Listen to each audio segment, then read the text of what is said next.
You tell him. どこだここら辺に置いてあったはずなのだが Just had a fucking seizure watching that. なんか単純すぎね。15年後のオカリンはもっとでかい秘密がありそうな感じで。シーはよくわからないけど、なんか夢中で話してて。オカリンとクリスさんはよく喧嘩するんだけど、きっととっても仲良くて。もしかしてこの子にもリーディングシュタイナーが？いや、そんな力はない。ねえオカリン、クリスさんのこと好き？それにあいつが俺に惚れている。嘘、まさかのリア充展開。僕の娘っていうのが本当だとすると、 No way. 僕の嫁は I don't know if that was a shot to try to imply it was Mayuri or if it was whatever. I don't. Where's the chemistry there? I would have thought it would have been somebody else that maybe he had a little bit more chemistry with. Well, that's an interesting way to tie that in. Whew, all the way back from the beginning. Wait, is he doing this but faking? I guess maybe he wasn't. It's an interesting scene. Was the shit still genuine or? Okay, so he was pretty much fully pretending. I mean, why not just bring a weapon or something?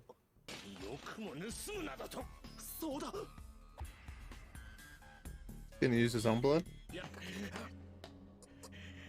Damn, right in the stomach. Damn. Gonna get this guy to run away or what? The fuck did he just use? Because it wasn't a taser that just insta fucking. You see other people get hit by tasers. Oh. She's just like, ah. Yo, chill, bro. Oh.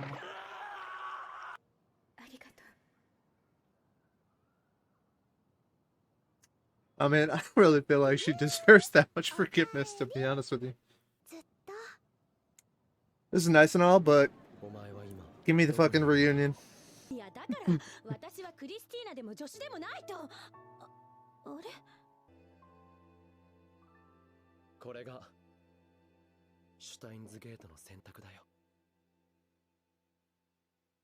You can always tell when series creators just get it. And whoever made this, they finally got it. You have all these series that don't want to be cliche, don't want the fairy tale ending or whatever, and some of them do it well. Some of them come up with really incredible endings. And some of them just try to go so far outside the box that it really just destroys what otherwise was just a fantastic series.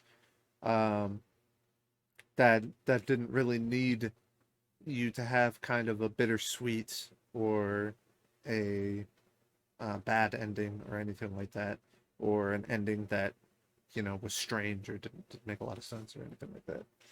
And some series just do that because the author, I guess, I mean, maybe they originally thought that was really great in some cases. I think in a lot of cases, they don't want their series to be labeled as generic or having a generic ending, or they're trying to do something and transcend genres and transcend, you know, whatever their work happens to be. And I think what I often find personally, and some people might disagree with this, but what I often find personally is that the ones that stick to the tried and true methods of ending a series tend to really come off the best, in my opinion. And this series did that great. This is what I wanted to see. I didn't want the series to end with him dying. I didn't want the series to end with her dying. I didn't want the series to end with Mayuri dying. That's the only one that I would have accepted, was Mayuri potentially dying or whatever. I do think there's some unanswered questions from this anime, so I'll have to look some of that stuff up. I can't remember all of it off the top of my head. I do think it was kind of, I don't know if it's supposed to be just symbolic now, but that scene with Mayuri that they had about halfway through the series felt like it was more than just like, you know, this I don't know, like it seemed like it was like a conscious Mayuri basically saying like, you know, you've tried to save me a million times, blah blah blah, and like she was like in the ether, and like she was like consciously thinking like blah blah blah, and like she was just tired, but she was mostly like sad to see how tired, you know, he must have been trying to save her over and over again, and it was kind of like this is finally coming to a head, you know, blah blah blah. It seemed significantly more like substantial and like concrete than just this abstract like idea of the series. So I do think there is some stuff like that here and there throughout the series that potentially didn't really get addressed, but it's very minor stuff. At the end of the day, this is what I wanted to see. I wanted to see a world where they could remember, even if it's slowly, uh, their memories and all that kind of stuff together throughout that period of time. I wanted to see them all survive. I wanted to see the ship sail. Like, this is what I wanted to see for sure. I mean, everything's tied up for the most part, like the big stuff. Um, the time stuff. The only thing that doesn't make a lot of sense is, um, huh. Okay, so maybe that makes sense. I was trying to think if when they went back, she just like disappears on the way back. The thing for me is like I don't know. I'm not sure that all works correctly, even given the system that they've created. I'm not 100% sure, but like, why wouldn't she immediately disappear when they change the future? Why would it wait until like she's going back in the time machine, for example, with him? Talking about I can never remember what her actual name is. Tighter. She pretended to be tighter the whole time or whatever. So yeah, I'm not sure about that, but I'm not sure how that works. I might have to look it up a little bit and just try to kind of get more answers down to just be 100% on that. But in any case, yeah, for the most part, things worked and they were explained well enough. Like I definitely don't have any glaring issue. Even if that was the case, right? That I was right that doesn't make any sense. It's more for just like the scene, right? They're traveling back and he sees her and he realizes like she's gonna disappear or whatever. That's more for dramatic effect. It's not that big of a deal. Like that it's 10 minutes later than it should have been potentially or whatever. So who gives a shit really? It's not like it's a plot changing thing or anything like that. It's just for the emotional aspect of it. So absolutely no problem with that. And just overall, I mean, yeah, it's a great series. I don't think that there was like a ton. There wasn't really a lot in the way. I will say that because this series lacks uh a an unbeatable circumstance or an antagonist. And unbeatable circumstance, this might be something like um I'm going to use an example. I'm not going to spoil the series necessarily, but I'm going to explain an aspect of the series that to demonstrate what I'm talking about. I'm about to be talking about Future Diary Mirai Nikki, uh, an aspect of that series. So the overall plot of the show is that there's 12 people fighting to become, the new god, basically, right? And they all have to die except one. Only one can live. And whoever lives obviously becomes the god. And the god can't bring back any of the people that died. So, because of that, you can see kind of where we're at here, right? If two people formed a bond, regardless of what that bond is, friendship, relationship, whatever, you're now stuck in a situation where, and that we're in the did I say, is it 13 or is it 12? I think it's 12. Whatever the case. Anyway, it doesn't matter. The when the uh when they get towards the end, like one of them's gonna have to kill the other one, right? You can do the same thing with like the Hunger Games. Like Obviously, they did what they did in the Hunger Games with Rue, but at some point, one of them would have had to have done something. And you also had like Katniss and Peeta at the end of that series as well. I'm trying to give different examples, but I'm basically trying to show that you don't necessarily need an antagonist in order to force an obstacle in a way to overcome. That seems like an impossible obstacle to overcome. That when they do overcome it, it becomes like a major part of the story or whatever. That's the that's the that's the substitute for an antagonist in a series like this, for example, that doesn't have a direct antagonist. So what you have to have is a set of circumstances that make it nearly impossible for the person to overcome them, and then they overcome them, and then that's them overcoming the antagonist, but the antagonist is actually a set of circumstances. This show doesn't really have a direct antagonist, so it has to do that instead. Well, it doesn't really have that.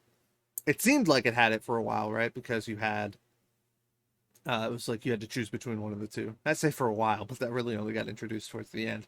And I guess you could say like for a while we thought there was no way he could save Mairi. Then he figures that out. Then he realizes he has to go back to the original timeline. Then it's like, oh, well, if you do that, then she's gonna die. And then now he has to make a choice. And now it's an impossible choice. And then they overcome that. Okay, fair enough. But the thing is that the actual like difficulty of the series, the obstacle that he had to overcome was basically his own sanity doing this over and over and over and over again. He's talking about the longest 3 weeks of his life. Well, the longest 3 weeks of his life was probably like years basically for him, like how many times he went back. And so it's like a mental torture basically in overcoming that, which is a perfectly reasonable antagonist substitute, I think. But the thing is that is something that you see over the course of the show and not in the climax. So, what you end up having here at the end is kind of a lackluster finale where it's really just tying up the loose ends, right? It's like, we've got a job to do. They go into this episode, they do the job, and that's it. That's the end. You know what I'm saying? Nothing really happened this episode other than like what they said was going to happen at the end of the last episode. Here's your mission. You need to fake her death or whatever, and then everything's going to be Gucci. So we did. And that's basically it. The only thing is that he had to injure himself, which to be fair, I think that his plan was pretty shitty. I mean, he could have just went and bought some fake blood or something like that instead of trying to use the thing inside. I mean, you know what I mean? It was taking like 5 minutes, I feel like. So, anyway, whatever the case is, not that big of a deal. But my point just is that I wouldn't say this episode is what made the show, and I wouldn't say this episode took it over the top compared to some of the other shows that were more like emotion based, more relationship based, stuff like that I've seen. So I wouldn't necessarily put it like at the top of my list of those things. I would put other shows I think higher up in the same genre. Whatever you want to call the genre. In terms of that part of the genre, I guess the show's kind of like got a sci-fi type thing going on as well. But in terms of like the romance drama aspect of it, I think other shows that I've seen have done it better. So, with all of that in mind, I don't know. This is hovering somewhere, I think, in the 10 mark, like the top 10-ish range. Is it inside of it?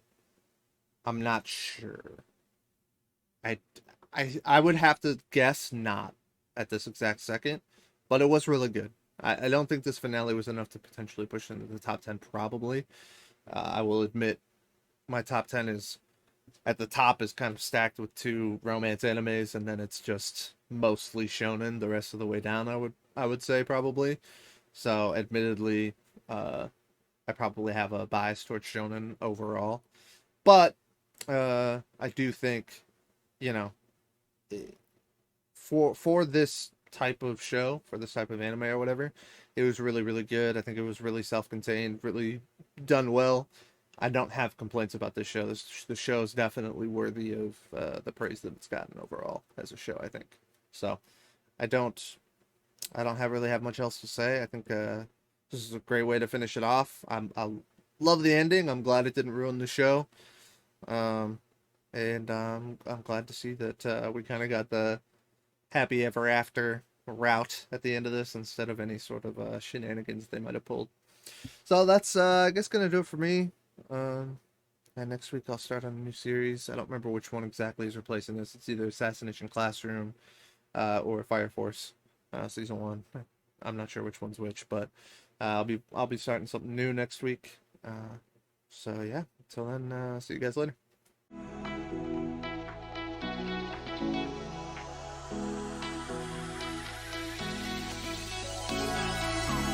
Those hands and lights can't stop me. I just hold